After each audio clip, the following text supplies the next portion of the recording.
You already know the story of the most famous curse in history. The lights flickering, explorers dropping dead one by one, and some ancient spirit clawing its way out of a tomb to settle a score. It is the single most recognizable supernatural legend on Earth. Everyone knows the myth of the mummy's curse. But the actual origin of that legend has absolutely nothing to do with ancient Egyptian magic. It was born entirely out of a modern newspaper contract that went completely sideways.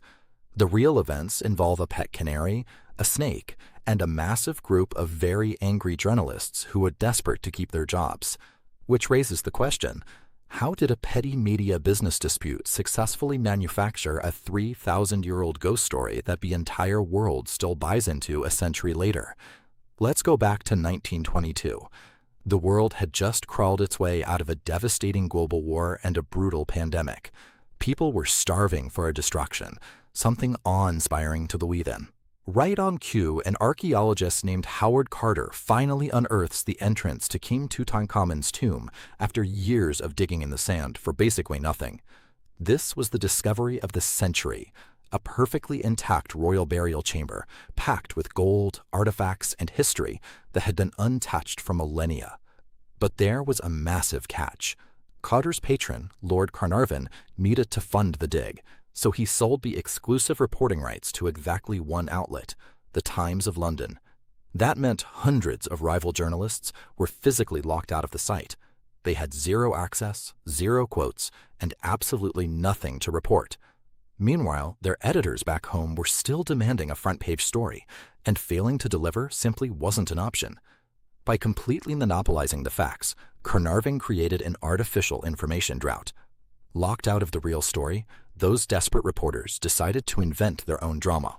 The perfect opportunity landed right in their laps a few months later, when Lord Carnarvon himself suddenly died. The actual medical cause of his death was painfully ordinary, a simple infected mosquito bite, but the excluded papers finally had their opening. They refused to print the word infection. To sell papers, they reframed the tragedy as the Pharaoh striking down the man who disturbed his rest.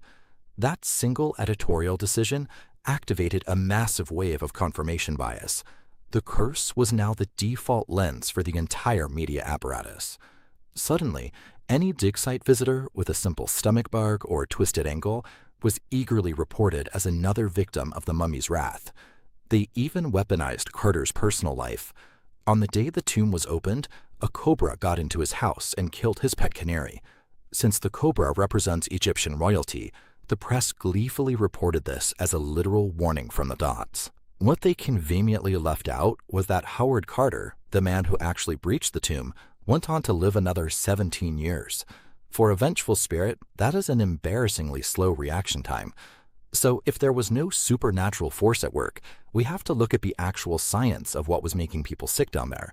Sealed chambers trap hazardous materials. The air inside the tomb contained ancient mold spores, dormant bacteria, and dangerous decomposition gases. But the most damning evidence against the myth is the raw attendance data. Exactly 58 people were present when that tomb was opened.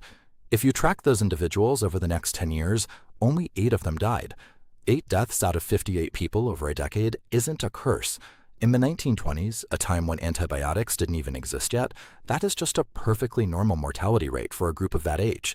The raw data proves these deaths were entirely driven by random chance and basic biology. But standard mortality statistics don't sell front-page newspapers. The truth is, nobody in 1922 actually needed a curse to explain what happened in that tomb. They just wanted a compelling story. And the tactics those newspapers use to build that story are the exact same mechanics driving viral fake news on your feeds today. It relies on a proven 3-part blueprint: artificial information scarcity, fear-mongering, and a narrative that is simply too entertaining for the audience to bother fact-checking. As humans, our psychological craving for a satisfying, dramatic arc will consistently override our patience for boring facts. So next time a headline promises something mysterious, take a step back. Ask yourself who's profiting from selling